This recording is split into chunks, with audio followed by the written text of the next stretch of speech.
ನಾಡಿನ ಸಮಸ್ತ ಜನತೆಗೆ ಸುರಭಿ ಸಿಟಿ ಕೇಬಲ್ ನೆಟ್ವರ್ಕ್ ಹಾಗೂ ಸಿಸಿಎನ್ ಸುದ್ದಿ ವಾಹಿನಿಯ ವತಿಯಿಂದ ವಿಶ್ವಗುರು ಬಸವೇಶ್ವರ ಜಯಂತಿ ಹಾರ್ದಿಕ ಶುಭಾಶಯಗಳು. ಸಿಸಿಎನ್ ನ್ಯೂಸ್ಗೆ ಸ್ವಾಗತ. ನಾನು ನಿಮ್ಮ ಲಕ್ಷ್ಮೀ ಗಾದ್ಗಿ. ಇಂದಿನ ಮುಖ್ಯಾಂಶಗಳು: ನಿಜವಾದ ಮನೋವಾದಿಗಳು ಕಾಂಗ್ರೆಸ್ನವರು, ಸೋಮನಾಥ್ ಪಾಟೀಲ್. ಬಸವಣ್ಣನವರ ತತ್ವ ಸಿದ್ಧಾಂತಕ್ಕೆ ಸೈದ್ಧಾಂತಿಕ ವಿರುದ್ಧವಾಗಿದ್ದ ಕಾಂಗ್ರೆಸ್ ಪಕ್ಷ, ಭಗವಂತ ಖೂಬಾ. ನಿಗದಿಪಡಿಸಿದ ಯೋಜನೆಗಳು ಸರಿಯಾದ ಸಮಯಕ್ಕೆ ಅಲೆಮಾರಿ ಸಮುದಾಯಕ್ಕೆ ತಲುಪಲಿ, ಪಲ್ಲವಿ ಜೆ. ವಿಧಾನಸಭಾ ಮತ್ತು ಲೋಕಸಭೆಯಲ್ಲಿ ಸಮಾನ ಅಧಿಕಾರ ಕೊಡುವ ಉದ್ದೇಶದಿಂದ ಪ್ರಧಾನಿ ನರೇಂದ್ರ ಮೋದಿ ಅವರು ಸಂಸತ್ತಿನಲ್ಲಿ ಮಂಡಿಸಿರುವ ಮಹಿಳಾ ಮೀಸಲಾತಿ ಮಸೂದೆಗೆ ವಿರೋಧ ಮಾಡಿ ಅದನ್ನು ಪಾಸು ಮಾಡದಂತೆ ತಡೆದ ಕಾಂಗ್ರೆಸ್ನವರೇ ನಿಜವಾದ ಮನೋವಾದಿಗಳು ಎಂದು ಬಿಜೆಪಿ ಜಿಲ್ಲಾಧ್ಯಕ್ಷ ಸೋಮನಾಥ್ ಪಾಟೀಲ್ ಹೇಳಿದರು. ಭಾನುವಾರ ಜಿಲ್ಲಾ ಪತ್ರಿಕಾ ಭವನದಲ್ಲಿ ನಡೆಸಿದ ಸುದ್ದಿಗೋಷ್ಠಿಯಲ್ಲಿ ಮಾತನಾಡಿದ ಅವರು, 6 ದಶಕಗಳಿಂದ ಕನಸು ಕಾಣುತ್ತಿದ್ದ ದೇಶ ಮಾತೆಯರಿಗೆ ರಾಜಕೀಯದಲ್ಲಿ ಸಮಾನತೆ ನೀಡುವ ಮೂಲಕ ಅವರಿಗೆ ಗೌರವಿಸುವಂತಹ ಮಹತ್ವದ ಮಹಿಳಾ ಮೀಸಲಾತಿ ಬಿಲ್ ಸಂಸತ್ನಲ್ಲಿ ತಂದಿದ್ದರು. ಆದರೆ ಈಗ ಕಾಂಗ್ರೆಸ್ನವರ ಕುಟಿಲ ನೀತಿಗೆ ದೇಶಾದ್ಯಂತ ಮಹಿಳೆಯರು ಕಾಂಗ್ರೆಸ್ ನೇತೃತ್ವದ ಇಂಡಿ ಮೈತ್ರಕೂಟ ವಿರುದ್ಧ ಆಕ್ರೋಶ ವ್ಯಕ್ತಪಡಿಸುತ್ತಿದ್ದಾರೆ ಎಂದರು. ಜಿಲ್ಲೆಯ ಸಕ್ಕರೆ ಕಾರ್ಖಾನೆಗಳಿಗೆ ಕಬ್ಬು ಪೂರೈಸಿರುವ ರೈತರಿಗೆ ಏಪ್ರಿಲ್ ತಿಂಗಳೊಳಗೆ ಹಣ ಪಾವತಿಸದಿದ್ದರೆ ಮೇನಲ್ಲಿ ಹೋರಾಟ ಮಾಡಲಾಗುವುದು ಎಂದು ಜಿಲ್ಲಾಡಳಿತ ಹಾಗೂ ಸರ್ಕಾರಕ್ಕೆ ಎಚ್ಚರಿಕೆ ನೀಡಿದರು. ಜಿಲ್ಲಾ ಉಸ್ತುವಾರಿ ಸಚಿವರು ರೈತರಿಗೆ ಭರವಸೆ ನೀಡದಂತೆ ನಿಗದಿಪಡಿಸಿದ ಕಬ್ಬಿನ ದರ ಕನಿಷ್ಠ 15 ದಿವಸದೊಳಗೆ ಪಾವತಿಸಬೇಕು. ಒಂದು ವೇಳೆ ತಪ್ಪಿದ್ದಲ್ಲಿ ಬಡ್ಡಿ ಸಹಿತ ಹಣ ಕೊಡಬೇಕೆಂದು ತಿಳಿಸಿರುವ ಸಚಿವರು, ಈಗ ರೈತರು ಕಬ್ಬು ಹಾಕಿ 3-4 ತಿಂಗಳಾದರೂ ಕಾರ್ಖಾನೆಗಳು ಹಣ ಪಾವತಿಸಿಲ್ಲ ಎಂದು ತಿಳಿಸಿದರು. ತಾವು ರೈತರಿಗೆ ನೀಡಿರುವ ಭರವಸೆಯಂತೆ ಕೂಡಲೇ ಕಬ್ಬಿನ ಹಣ ಪಾವತಿಸಲು ಕ್ರಮ ಕೈಗೊಳ್ಳಬೇಕು ಎಂದು ಒತ್ತಾಯಿಸಿದರು. ಜಿಲ್ಲಾ ಸಂಕೀರ್ಣ ಕಾಮಗಾರಿಯು ಪ್ರಾರಂಭವಾಗಿದೆ, ಆದರೆ ಇದೀಗ ಅದು ಜಿಲ್ಲಾಧಿಕಾರಿ ಕಚೇರಿ ಅಥವಾ ಜಿಲ್ಲಾ ಸಂಕೀರ್ಣ ನಿರ್ಮಾಣ ನಡೆಯುತ್ತಿದೆ ಎನ್ನುವುದು ಅನುಮಾನ ಬರುತ್ತಿದೆ ಎಂದರು. ಜಿಲ್ಲಾ ಸಂಕೀರ್ಣ ನಿರ್ಮಾಣಕ್ಕೆ ಹಣ ಕಡಿಮೆ ಮಾಡಿದ್ದಾರೆ ಎನ್ನುವ ವಿಷಯ ಗಮನಕ್ಕೆ ಬಂದಿದೆ. ಹೀಗಾಗಿ ನಿರ್ಮಾಣವಾಗುತ್ತಿರುವುದು ಜಿಲ್ಲಾಡಳಿತ ಸಂಕೀರ್ಣವೋ ಅಥವಾ ಜಿಲ್ಲಾಧಿಕಾರಿಗಳ ಕಚೇರಿಯೋ ಎನ್ನುವುದರ ಬಗ್ಗೆ ಜಿಲ್ಲಾ ಉಸ್ತುವಾರಿ ಸಚಿವರು ಸ್ಪಷ್ಟಪಡಿಸಬೇಕು ಎಂದು ಹೇಳಿದರು. ಇದೇ ಸಂದರ್ಭದಲ್ಲಿ ಬಿಜೆಪಿ ಮಹಿಳಾ ಘಟಕದ ಅಧ್ಯಕ್ಷೆ ಉಲ್ಲಾಸಿನಿ ಮುಧಾಳೆ ಮಾತನಾಡಿ, 33% ಮಹಿಳಾ ಮೀಸಲಾತಿ ಮಸೂದೆಗೆ ವಿರೋಧ ಮಾಡಿರುವ ಕಾಂಗ್ರೆಸ್ ಪಕ್ಷಕ್ಕೆ ಮುಂಬರುವ ದಿನಗಳಲ್ಲಿ ಸರಿಯಾದ ಪಾಠ ಕಲಿಸಲಿದ್ದಾರೆ ಎಂದರು. ಮಹಿಳಾ ಮೀಸಲಾತಿಗೆ ಮಸೂದೆಗೆ ಬಿಲ್ ಪಾಸಿಗೆ ತಡೆಯಾದ ಕಾಂಗ್ರೆಸ್ ವಿರುದ್ಧ ಶೀಘ್ರದಲ್ಲೇ ಮಹಿಳಾ ಘಟಕದಿಂದ ಹೋರಾಟ ಮಾಡಲಾಗುವುದು ಎಂದರು. ಸುದ್ದಿಗೋಷ್ಠಿಯಲ್ಲಿ ಬಿಜೆಪಿ ರಾಜ್ಯ ಕಾರ್ಯಕಾರಿಣಿ ಸದಸ್ಯೆ ಶಕುಂತಲಾ ಬೆಲ್ದಾಳೆ, ಮಹಿಳಾ ಘಟಕದ ಪ್ರಧಾನ ಕಾರ್ಯದರ್ಶಿ ವಿಜಯಲಕ್ಷ್ಮಿ ಕೌಟ್ಗೆ, ಬಿಜೆಪಿ ನಗರ ಅಧ್ಯಕ್ಷ ಶಶಿಧರ್ ಹಸರಳ್ಳಿ, ಗುರುನಾಥ್ ಜಾಂತಿಕರ್, ಶ್ರೀನಿವಾಸ್ ಚೌಧರಿ ಇದ್ದರು. ಮಹಿಳೆಯರ ಆಕ್ರೋಶದಲ್ಲಿದ್ದಾರೆ ಮತ್ತು ಅದರ ಪರಿಣಾಮ ಕಾಂಗ್ರೆಸ್ ಮುಂದಿನ ದಿನಗಳಲ್ಲಿ ಎದುರಿಸಲೇಬೇಕಾಗ್ತದೆ ಬಂಧುಗಳೇ.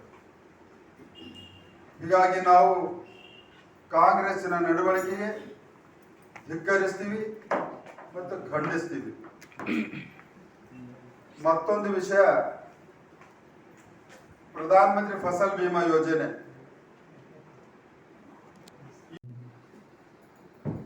ಅವಕಾಶದಿಂದ ವಂಚಿತವನ್ನಾಗಿ ಮಾಡಿ ಎಷ್ಟು ಸೇಮ್ಲೆಸ್ ಇದೆ ಅಂದ್ರೆ, ಮಹಿಳೆ ವಿಧೇಯಕವನ್ನ ಲೋಕಸಭೆಯಲ್ಲಿ ಆಗ್ಲಿಲ್ಲ ಅಂತ ಅನ್ಕೊಂಡು ಉತ್ಸವನ್ನ ಮಾಡ್ತಾ ಇದ್ದಾರೆ. ಇವತ್ತು ಕಾಂಗ್ರೆಸ್ ಮಹಿಳೆ ವಿರೋಧಿ, SC ವಿರೋಧಿ ಮತ್ತು ST ವಿರೋಧಿ. ಯಾಕಂದ್ರೆ ಒಂದ್ ವೇಳೆ ಈ ಮಹಿಳೆ ವಿಧೇಯಕ ಪಾಸ್ ಆದ್ರೆ 543 ಸ್ಥಾನಗಳನ್ನ ಏರಿಸಿ ಸುಮಾರು 850 ಆಗ್ತಾ ಇತ್ತು. ಕರ್ನಾಟಕದಲ್ಲಿ 28 ಇದ್ದಿದ್ದನ್ನ 42 ಆಗ್ತಿತ್ತು. ರಿಸರ್ವ್ ಸೀಟ್ಗಳು ಇವತ್ತಲ್ಲಿ 7 ಇದ್ದವು, ಅವು ಸುಮಾರು 4 ಹೆಚ್ಚಾಗಿ 11 ಆಗ್ತಿದ್ದು. ಹೀಗಾಗಿ ಇವತ್ತ ಕಾಂಗ್ರೆಸ್ ಮಹಿಳೆಯರಿಗೆ ಕೂಡ ವಂಚಿತವನ್ನ ಮಾಡಿದೆ. SC ಮತ್ತು ST ಸೀಟ್ಗಳನ್ನು ಹೆಚ್ಚಾಗಿದ್ದಂಥದ್ದನ್ನು ಕೂಡ ತಡೆ ಹಿಡಿದು ಇವತ್ತು ವಂಚಿತವನ್ನ ಮಾಡಿದೆ. ಕಾಂಗ್ರೆಸ್ಸಿಗೆ ಅಂದ್ರೆ ಇಂಡಿ ಗಠಬಂಧನಿಗೆ ಮಹಿಳೆ ರಿಸರ್ವೇಶನ್ ಬೇಕಾಗಿಲ್ಲ, ಅವರಿಗೆ ಧರ್ಮಾಧಾರಿತ ಮುಸ್ಲಿಂ ರಿಸರ್ವೇಶನ್ ಬೇಕಾಗಿದೆ. ಇದು ಡಾಕ್ಟರ್ ಬಾಬಾ ಸಾಹೇಬ್ ಅಂಬೇಡ್ಕರ್ ಬರೆದಂತ ಸಂವಿಧಾನದಲ್ಲಿ ಧರ್ಮ ಆಧಾರಿತ ಯಾವುದೇ ರಿಸರ್ವೇಶನ್ಗೆ ಅವಕಾಶವನ್ನು ಇಲ್ಲ. ಹೀಗಾಗಿ ಭಾರತೀಯ ಜನತಾ ಪಕ್ಷ ಯಾವುದೇ ಕಾರಣಕ್ಕೆ ಧರ್ಮ ಆಧಾರಿತ ರಿಸರ್ವೇಶನ್ಗೆ ಅವಕಾಶ ಮಾಡಿಕೊಡುವುದಿಲ್ಲ ಅನ್ನುವಂಥದ್ದನ್ನು ಸ್ಪಷ್ಟವಾಗಿ ಅಮಿತ್ ಶಾ ಅವರು ಪಾರ್ಲಿಮೆಂಟ್ ಅನ್ನು ಹೇಳಿದ್ದಾರೆ. ಇಂತಹ ಕಾಂಗ್ರೆಸ್ ಶರಣ ಮತ್ತು ಶರಣಿ ಬಂದಿಗಳಿಗೆ ನನ್ನ ಹೃತ್ಪೂರ್ವಕ ಅಭಿನಂದನೆಗಳನ್ನು ಸಲ್ಲಿಸುತ್ತಾ, ಕಾಂಗ್ರೆಸ್ ಬಸವಣ್ಣನವರ ತತ್ವ ಸಿದ್ಧಾಂತದ ಸೈದ್ಧಾಂತಿಕವಾಗಿ ವಿರುದ್ಧ ಇದ್ದಂತ ಒಂದು ರಾಜಕೀಯ ಪಕ್ಷ ದೇಶದಲ್ಲಿ. ಬಸವಣ್ಣವರ ಸೈದ್ಧಾಂತಿಕ ವಿರುದ್ಧ ಯಾಕಂದ್ರೆ ಬಸವಣ್ಣನವರು 12ನೇ ಶತಮಾನದಲ್ಲಿ ಅನುಭವ ಮಂಟಪದಲ್ಲಿ 50% ಮಹಿಳೆಯರನ್ನ ಸ್ಥಾನವನ್ನ ಕಲ್ಪಿಸಿಕೊಟ್ಟಿದ್ರು. ಹಾಗೂ ದೀನ ದಲಿತ ಸಮಾಜದ ತುಳಿತಕ್ಕೆ ಒಳಗಾದ ಸಮಾಜದ ಎಲ್ಲ ಪ್ರಮುಖರಿಗೂ ಕೂಡ ಆ ಒಂದು ಅನುಭವ ಮಂಟಪದಲ್ಲಿ ಗೌರವದ ಸ್ಥಾನವನ್ನು ಕಲ್ಪಿಸಿಕೊಟ್ಟಿದ್ರು. ಆದರೆ ಭಾರತ ಸ್ವಾತಂತ್ರ್ಯ ಸಿಕ್ಕಿ ಸುಮಾರು 78-79 ವರ್ಷ ಮುಗಿದ ಮೇಲೇನು ಕಾಂಗ್ರೆಸ್ 60 ವರ್ಷ ಆಡಳಿತ ಮಾಡಿದ ನಂತರವೂ ತನ್ನ ಅವಧಿಯಲ್ಲಿ ದೇಶದ ಅರ್ಧ ಜನಸಂಖ್ಯೆ ಇರುವಂತಹ ಮಹಿಳೆಯರಿಗೆ ಲೋಕಸಭೆ ಮತ್ತು ವಿಧಾನಸಭೆಯಲ್ಲಿ ರಿಸರ್ವೇಶನ್ ಕೊಡಲಿಕ್ಕೆ ಯಾವ ರೀತಿಯ ಪ್ರಯತ್ನ ಮಾಡಲಿಲ್ಲ. ಅನ್ಯ ಪಕ್ಷದ ಸರ್ಕಾರಗಳು ಪ್ರಯತ್ನ ಮಾಡಿದಾಗ ಕೂಡ ಒಂದಿಲ್ಲ ಒಂದು ರೀತಿಯಲ್ಲಿ ಅಡೆತಡೆಗಳನ್ನು ತಂದು ಮಹಿಳೆಯರಿಗೆ ಕೊಡಬೇಕಾಗಿದ್ದಂತ ನ್ಯಾಯವನ್ನ ಕೊಡ್ಲಿಕ್ಕೆ ಅವಕಾಶ ಮಾಡಿಕೊಟ್ಟಿಲ್ಲ. ಮೊನ್ನೆ ದಿವಸ 17 ಏಪ್ರಿಲ್ 2026 ಭಾರತದ ಮಹಿಳೆಯರ ಪಾಲಿಗೆ ಮತ್ತು ಭಾರತದ ದೇಶಕ್ಕೆ ಮಹಿಳೆ ಮೀಸಲಾತಿ ಲೋಕಸಭೆಯಲ್ಲಿ ಮತ್ತು ವಿಧಾನಸಭೆಯಲ್ಲಿ ರಿಸರ್ವೇಶನ್ ಕೊಡಲಿಕ್ಕೆ ಒಂದು ಸುವರ್ಣಾವಕಾಶವನ್ನ ನರೇಂದ್ರ ಮೋದಿ ಅವರು ಪ್ರಯತ್ನ ಪಟ್ಟಿದ್ರು ಕೂಡ ಕಾಂಗ್ರೆಸ್ ಸಾಮಾಜಿಕ ಸಮಾನತೆ ತತ್ವ ಸಿದ್ಧಾಂತವುಳ್ಳ ಬಸವಣ್ಣನವರ ತತ್ವ ಸಿದ್ಧಾಂತಗಳಿಗೆ ಸೈದ್ಧಾಂತಿಕ ವಿರೋಧವಾಗಿದೆ ರಾಜಕೀಯ ಕಾಂಗ್ರೆಸ್ ಪಕ್ಷ ಎಂದು ಕೇಂದ್ರದ ಮಾಜಿ ಸಚಿವ ಭಗವಂತ ಖೂಬಾ ಆರೋಪಿಸಿದರು.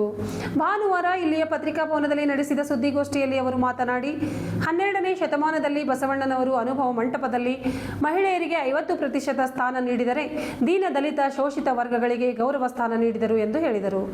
ದೇಶಕ್ಕೆ ಸ್ವಾತಂತ್ರ್ಯ ಬಂದ ನಂತರ ಹೆಚ್ಚು ಕಾಲ ಅಧಿಕಾರದಲ್ಲಿದ್ದ ಕಾಂಗ್ರೆಸ್ ಪಕ್ಷ ಮಹಿಳೆಯರಿಗಾಗಿ ಯಾವುದೇ ರೀತಿ ಮೀಸಲಾತಿ ನೀಡುವ ಗೋಜಿಗೆ ಹೋಗದೆ ಮಹಿಳೆಯರಿಗೆ ಅನ್ಯಾಯ ಮಾಡಿದೆ ಎಂದು ಆರೋಪಿಸಿದರು. ಪ್ರಧಾನಿ ನರೇಂದ್ರ ಮೋದಿ ಅವರು ಮಹಿಳೆಯರಿಗೆ ಶಾಸನ ಸಭೆಗಳಲ್ಲಿ ಅಂದರೆ ಸಂಸತ್ ಹಾಗೂ ವಿಧಾನಸಭೆಯಲ್ಲಿ ಮಹಿಳೆಯರಿಗೆ ಹೆಚ್ಚಿನ ಸ್ಥಾನ ನೀಡುವ ಮಹತ್ತರ ಉದ್ದೇಶದಿಂದ ಏಪ್ರಿಲ್ 17ರಂದು ನಡೆದ ವಿಶೇಷ ಲೋಕಸಭೆ ಸಂಸತ್ನಲ್ಲಿ 33% ಮಹಿಳೆಯರಿಗೆ ಮೀಸಲಾತಿ ನೀಡಲು ಮಸೂದೆ ಮಂಡನೆ ಮಾಡಿದ್ದರು. ಆದರೆ ಇದನ್ನು ಪ್ರತಿಪಕ್ಷವಾಗಿರುವ ಇಂಡಿಯಾ ಘಟಬಂಧನದವರು ತಡೆ ಹಿಡಿದು ಮಸೂದೆಯನ್ನು ಪಾಸು ಮಾಡಲು ಅವಕಾಶ ನೀಡದೆ ಮಹಿಳೆಯರಿಗೆ ಮಾಡಿರುವ ಅನ್ಯಾಯಕ್ಕೆ ಖಂಡಿಸುವುದಾಗಿ ಎಂದರು. ತಾವು ಮಹಿಳೆಯರ ಮೀಸಲಾತಿ ಬಿಲ್ ಪಾಸು ಮಾಡಲು ಅವಕಾಶ ಕೊಡಲಿಲ್ಲ ಎಂದು ಸಂಭ್ರಮಾಚರಿಸಿದ ಕಾಂಗ್ರೆಸ್ ಪಕ್ಷದವರು ಎಂದರು.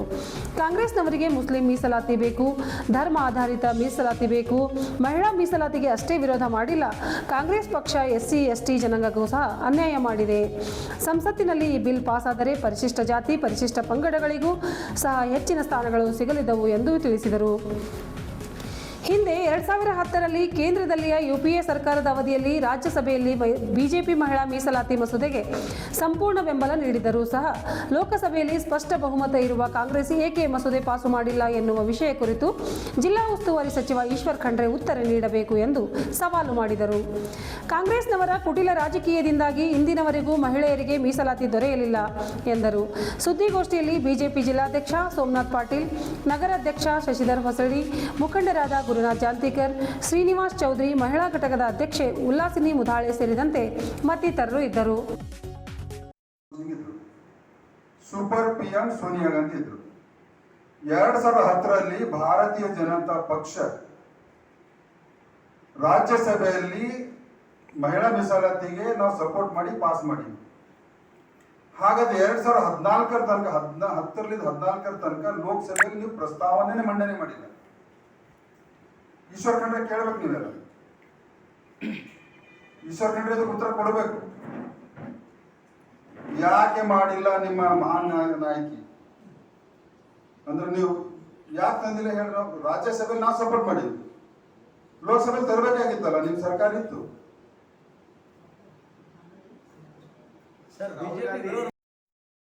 ಅಲೆಮಾರಿ ಸಮುದಾಯಗಳಿಗೂ ನಿಗದಿಪಡಿಸಿದ ಯೋಜನೆಗಳು ಸರಿಯಾದ ಸಮಯಕ್ಕೆ ಹಾಗೂ ಕಾಲಮಿತಿಯೊಳಗಾಗಿ ಫಲಾನುಭವಿಗಳಿಗೆ ತಲುಪಿಸುವ ನಿಟ್ಟಿನಲ್ಲಿ ಅಧಿಕಾರಿಗಳು ಪ್ರಾಮಾಣಿಕವಾಗಿ ಪ್ರಯತ್ನಿಸುವಂತೆ ಕರ್ನಾಟಕ ಪರಿಶಿಷ್ಟ ಜಾತಿ ಮತ್ತು ಪರಿಶಿಷ್ಟ ಪಂಗಡಗಳ ಅಲೆಮಾರಿ ಅಭಿವೃದ್ಧಿ ನಿಗಮದ ಅಧ್ಯಕ್ಷ ಪಲ್ಲವಿ ಜಿ ಅವರು ಅಧಿಕಾರಿಗಳಿಗೆ ಸೂಚಿಸಿದರು.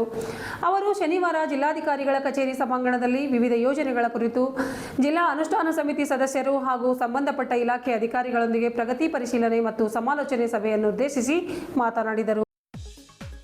ಈಗಾಗಲೇ ಸ್ಥಗಿತಗೊಂಡ ಅಲೆಮಾರಿ ಸಮುದಾಯ ಭವನಗಳು ನಿಗಮದಿಂದ ಅನುದಾನ ನೀಡಿ ಪೂರ್ಣಗೊಳಿಸಲು ಪ್ರಯತ್ನಿಸಲಾಗುವುದು ಎಂದು ಭರವಸೆ ನೀಡಿದರು. ಹೋದ ವರ್ಷ ಕೂಡ ಏಪ್ರಿಲ್ 18ರಂದು ನಾನು ಬೀದರ್ ಜಿಲ್ಲಾ ಪ್ರವಾಸ ಕೈಗೊಂಡಿದ್ದೆ. ಆ ಸಂದರ್ಭದಲ್ಲಿ ಬೀದರ್ ಜಿಲ್ಲಾ ಎಲ್ಲಾ ತಾಲೂಕಾ ಕೇಂದ್ರಗಳಲ್ಲಿ ಪ್ರವಾಸ ಮಾಡಿ ಅಲೆಮಾರಿ ಸಮುದಾಯದವರ ವಾಸಸ್ಥಳಕ್ಕೆ ಭೇಟಿ ನೀಡಿದ್ದೇನೆ. ಅವರ ಸಮಸ್ಯೆಗಳನ್ನು ತಿಳಿದುಕೊಂಡಿದ್ದೆ. ಇವಾಗ ಕೂಡ ಅಧಿಕಾರಿಗಳ ಜೊತೆ ಹೋಗಿ ಪರಿಶೀಲನೆ ಮಾಡಿದ್ದೇನೆ ಎಂದರು. ನಾವು ಭೇಟಿ ನೀಡಿದ ಸ್ಥಳಗಳಲ್ಲಿ ಯಾವ ರೀತಿಯ ಕಾರ್ಯಕಾರಿಗಳನ್ನು ಕೈಗೊಂಡಿದ್ದಾರೆ, ಯಾವ ರೀತಿಯಲ್ಲಿ ಸಮಸ್ಯೆಗಳನ್ನು ಬಗೆಹರಿಸಿದ್ದಾರೆ ಎನ್ನುವುದನ್ನು ಪರಿಶೀಲಿಸಿದ್ದೇನೆ. ಚೌಳಿ ಕಮಾನ್ ಹತ್ತಿರದಲ್ಲಿರುವ ಸಿಂಧೋಳ್ ಮತ್ತು ಮಂಗರ್ವಾಡಿ 84 ಕುಟುಂಬಗಳಿಗೆ ಅಲಿಯಂಬರ್ ಗ್ರಾಮದಲ್ಲಿ 2 ಎಕರೆ ಭೂಮಿಯನ್ನು ನಿಗದಿ ಹಾಗೂ ಲೇಔಟ್ ಪ್ಲಾನಿಂಗ್ ಮಾಡಿ ಪ್ರಸ್ತಾವನೆ ನಿಗಮಕ್ಕೆ ಕಳಿಸಬೇಕು ಎಂದು ಅಧಿಕಾರಿಗಳಿಗೆ ಸೂಚಿಸಿದ್ದೇನೆ. ಈಗಾಗಲೇ 2 ಎಕರೆ ಭೂಮಿಯನ್ನು ನಿಗದಿ ಮಾಡಿದ್ದಾರೆ, ಆದರೆ ಲೇಔಟ್ ಪ್ಲಾನಿಂಗ್ ಮಾಡಿ ಪ್ರಸ್ತಾವನೆ ನಿಗಮಕ್ಕೆ ಕಳಿಸಿರುವುದಿಲ್ಲ. ಇದರ ಬಗ್ಗೆ ಚರ್ಚಿಸಿ ಲೇಔಟ್ ಪ್ಲಾನಿಂಗ್ ಮಾಡಿ ಅದಕ್ಕೆ ಎಷ್ಟು ಅನುದಾನ ಬೇಕು ಅಷ್ಟು ನಮ್ಮ ನಿಗಮದಿಂದ ನೀಡುತ್ತೇವೆ ಎಂದು ಭರವಸೆ ನೀಡಿದ್ದೇನೆ. ಈಗಾಗಲೇ ಚೌಳಿ ಕಮಾನ್ ಹತ್ತಿರ 84 ಕುಟುಂಬಗಳಿಗೆ ಶೌಚಾಲಯಕ್ಕೆ ಸಮಸ್ಯೆ ಆಗುತ್ತಿರುವುದರಿಂದ ಬೀದರ್ ಮಹಾನಗರ ಪಾಲಿಕೆ ಆಯುಕ್ತರಿಗೆ ಕರೆ ಮಾಡಿ ಮೊಬೈಲ್ ಶೌಚಾಲಯವನ್ನು ಒದಗಿಸಲು ಸೂಚಿಸುತ್ತೇನೆಂದರು. ಈ ಸಭೆಯಲ್ಲಿ ಜಿಲ್ಲಾಧಿಕಾರಿ ಶಿಲ್ಪಾ ಶರ್ಮಾ, ಪರಿಶಿಷ್ಟ ಜಾತಿ ಪರಿಶಿಷ್ಟ ಪಂಗಡ ಅಲೆಮಾರಿ ಅಭಿವೃದ್ಧಿ ನಿಗಮದ ಜಂಟಿ ನಿರ್ದೇಶಕ ಆನಂದ್ ಕುಮಾರ್ ಏಕಲವ್ಯ, ಜಿಲ್ಲಾ ಸಮಾಜ ಕಲ್ಯಾಣ ಇಲಾಖೆಯ ಉಪನಿರ್ದೇಶಕ ಯೋಗೇಶ್, ಎಲ್ಲ ತಾಲೂಕಿನ ತಹಸೀಲ್ದಾರರು, ಅಲೆಮಾರಿ ಸಮುದಾಯದ ಸಮಿತಿ ಸದಸ್ಯರಾದ ಪಿಟಿ ಶ್ಯಾಮ್, ರೇಖಾ, ರಾಕೇಶ್, ಮಹೇಶ್ ತಿಪ್ಪಣ್ಣ, ಆಕಾಶ್ ಸೇರಿದಂತೆ ಅಲೆಮಾರಿ ಸಮಾಜದ ಸದಸ್ಯರುಗಳು, ಜಿಲ್ಲಾ ಹಾಗೂ ತಾಲೂಕಾ ಮಟ್ಟದ ವಿವಿಧ ಇಲಾಖೆಯ ಅಧಿಕಾರಿಗಳು ಉಪಸ್ಥಿತರಿದ್ದರು. ಅವಕಾಶದಿಂದ ವಂಚಿತವನ್ನಾಗಿ ಮಾಡಿ ಎಷ್ಟು ಸೇಮ್ಲೆಸ್ ಇದೆ ಅಂದ್ರೆ, ಮಹಿಳೆ ವಿಧೇಯಕವನ್ನ ಲೋಕಸಭೆಯಲ್ಲಿ ಆಗ್ಲಿಲ್ಲ ಅಂತ ಅನ್ಕೊಂಡು ಉತ್ಸವನ್ನ ಮಾಡ್ತಾ ಇದ್ದಾರೆ. ಇವತ್ತು ಕಾಂಗ್ರೆಸ್ ಮಹಿಳೆ ವಿರೋಧಿ, ಎಸ್ಸಿ ವಿರೋಧಿ ಮತ್ತು ಎಸ್ಟಿ ವಿರೋಧಿ. ಯಾಕಂದ್ರೆ ಒಂದ್ ವೇಳೆ ಈ ಮಹಿಳೆ ವಿಧೇಯಕ ಪಾಸ್ ಆದ್ರೆ 543 ಸ್ಥಾನಗಳನ್ನ ಏರಿಸಿ ಸುಮಾರು 850 ಆಗ್ತಾ ಇತ್ತು. ಕರ್ನಾಟಕದಲ್ಲಿ 28 ಇದ್ದಿದ್ದನ್ನ 42 ಆಗ್ತಿತ್ತು. ರಿಸರ್ವ್ ಸೀಟ್ಗಳು ಇವತ್ತಲ್ಲಿ 7 ಇದ್ದವು, ಅವು ಸುಮಾರು 4 ಹೆಚ್ಚಾಗಿ 11 ಆಗ್ತಿದ್ದು. ಹೀಗಾಗಿ ಇವತ್ತ ಕಾಂಗ್ರೆಸ್ ಮಹಿಳೆಯರಿಗೆ ಕೂಡ ವಂಚಿತವನ್ನ ಮಾಡಿದೆ. ಎಸ್ಸಿ ಮತ್ತು ಎಸ್ಟಿ ಸೀಟ್ಗಳನ್ನು ಹೆಚ್ಚಾಗಿದ್ದಂಥದ್ದನ್ನು ಕೂಡ ತಡೆ ಹಿಡಿದು ಇವತ್ತು ವಂಚಿತನವನ್ನ ಮಾಡಿದೆ. ಕಾಂಗ್ರೆಸ್ಸಿಗೆ ಅಂದ್ರೆ ಇಂಡಿ ಗಠಬಂಧನಿಗೆ ಮಹಿಳೆ ರಿಸರ್ವೇಶನ್ ಬೇಕಾಗಿಲ್ಲ, ಅವರಿಗೆ ಧರ್ಮಾಧಾರಿತ ಮುಸ್ಲಿಂ ರಿಸರ್ವೇಶನ್ ಬೇಕಾಗಿದೆ. ಇದು ಡಾಕ್ಟರ್ ಬಾಬಾ ಸಾಹೇಬ್ ಅಂಬೇಡ್ಕರ್ ಬರೆದಂತ ಸಂವಿಧಾನದಲ್ಲಿ ಧರ್ಮ ಆಧಾರಿತ ಯಾವುದೇ ರಿಸರ್ವೇಶನ್ಗೆ ಅವಕಾಶವನ್ನು ಇಲ್ಲ. ಹೀಗಾಗಿ ಭಾರತೀಯ ಜನತಾ ಪಕ್ಷ ಯಾವುದೇ ಕಾರಣಕ್ಕೆ ಧರ್ಮ ಆಧಾರಿತ ರಿಸರ್ವೇಶನ್ಗೆ ಅವಕಾಶ ಮಾಡಿಕೊಡುವುದಿಲ್ಲ ಅನ್ನುವಂಥದ್ದನ್ನು ಸ್ಪಷ್ಟವಾಗಿ ಅಮಿತ್ ಶಾ ಅವರು ಪಾರ್ಲಿಮೆಂಟ್ ಅಲ್ಲಿ ಹೇಳಿದ್ದಾರೆ. ಇಂತಹ ಕಾಂಗ್ರೆಸ್ ಶರಣ ಮತ್ತು ಶರಣಿ ಬಂದಿಗಳಿಗೆ ನನ್ನ ಹೃತ್ಪೂರ್ವಕ ಅಭಿನಂದನೆಗಳನ್ನು ಸಲ್ಲಿಸುತ್ತಾ, ಕಾಂಗ್ರೆಸ್ ಬಸವಣ್ಣನವರ ತತ್ವ ಸಿದ್ಧಾಂತದ ಸೈದ್ಧಾಂತಿಕವಾಗಿ ವಿರುದ್ಧ ಇದ್ದಂತ ಒಂದು ರಾಜಕೀಯ ಪಕ್ಷ ದೇಶದಲ್ಲಿ. ಬಸವಣ್ಣವರ ಸೈದ್ಧಾಂತಿಕ ವಿರುದ್ಧ ಯಾಕಂದ್ರೆ ಬಸವಣ್ಣನವರು 12ನೇ ಶತಮಾನದಲ್ಲಿ ಅನುಭವ ಮಂಟಪದಲ್ಲಿ 50% ಮಹಿಳೆಯರನ್ನ ಸ್ಥಾನವನ್ನ ಕಲ್ಪಿಸಿಕೊಟ್ಟಿದ್ರು. ಹಾಗೂ ದೀನ ದಲಿತ ಸಮಾಜದ ತುಳಿತಕ್ಕೆ ಒಳಗಾದ ಸಮಾಜದ ಎಲ್ಲ ಪ್ರಮುಖರಿಗೂ ಕೂಡ ಆ ಒಂದು ಅನುಭವ ಮಂಟಪದಲ್ಲಿ ಗೌರವದ ಸ್ಥಾನವನ್ನು ಕಲ್ಪಿಸಿಕೊಟ್ಟಿದ್ರು. ಆದರೆ ಭಾರತ ಸ್ವಾತಂತ್ರ್ಯ ಸಿಕ್ಕಿ ಸುಮಾರು 78-79 ವರ್ಷ ಮುಗಿದ ಮೇಲೇನು ಕಾಂಗ್ರೆಸ್ 60 ವರ್ಷ ಆಡಳಿತ ಮಾಡಿದ ನಂತರವೂ ತನ್ನ ಅವಧಿಯಲ್ಲಿ ದೇಶದ ಅರ್ಧ ಜನಸಂಖ್ಯೆ ಇರುವಂತಹ ಮಹಿಳೆಯರಿಗೆ ಲೋಕಸಭೆ ಮತ್ತು ವಿಧಾನಸಭೆಯಲ್ಲಿ ರಿಸರ್ವೇಶನ್ ಕೊಡಲಿಕ್ಕೆ ಯಾವ ರೀತಿಯ ಪ್ರಯತ್ನ ಮಾಡಲಿಲ್ಲ. ಅನ್ಯ ಪಕ್ಷದ ಸರ್ಕಾರಗಳು ಪ್ರಯತ್ನ ಮಾಡಿದಾಗ ಕೂಡ ಒಂದಿಲ್ಲ ಒಂದು ರೀತಿಯಲ್ಲಿ ಅಡೆತಡೆಗಳನ್ನು ತಂದು ಮಹಿಳೆಯರಿಗೆ ಕೊಡಬೇಕಾಗಿದ್ದಂತ ನ್ಯಾಯವನ್ನ ಕೊಡ್ಲಿಕ್ಕೆ ಅವಕಾಶ ಮಾಡಿಕೊಟ್ಟಿಲ್ಲ. ಮೊನ್ನೆ ದಿವಸ 17 ಏಪ್ರಿಲ್ 2026 ಭಾರತದ ಮಹಿಳೆಯರ ಪಾಲಿಗೆ ಮತ್ತು ಭಾರತದ ದೇಶಕ್ಕೆ ಮಹಿಳೆ ಮೀಸಲಾತಿ ಲೋಕಸಭೆಯಲ್ಲಿ ಮತ್ತು ವಿಧಾನಸಭೆಯಲ್ಲಿ ರಿಸರ್ವೇಶನ್ ಕೊಡಲಿಕ್ಕೆ ಒಂದು ಸುವರ್ಣಾವಕಾಶವನ್ನ ನರೇಂದ್ರ ಮೋದಿ ಅವರು ಪ್ರಯತ್ನ ಪಟ್ಟಿದ್ರು ಕೂಡ ಕಾಂಗ್ರೆಸ್. ಇದರೊಂದಿಗೆ ನಮ್ಮ ಇಂದಿನ ವಾರ್ತಾ ಪ್ರಸಾರ ಮುಕ್ತಾಯವಾಯಿತು. ಮುಂದಿನ ವಾರ್ತೆಗಳೊಂದಿಗೆ ಮತ್ತೆ ಭೇಟಿಯಾಗೋಣ. ವಂದನೆಗಳು.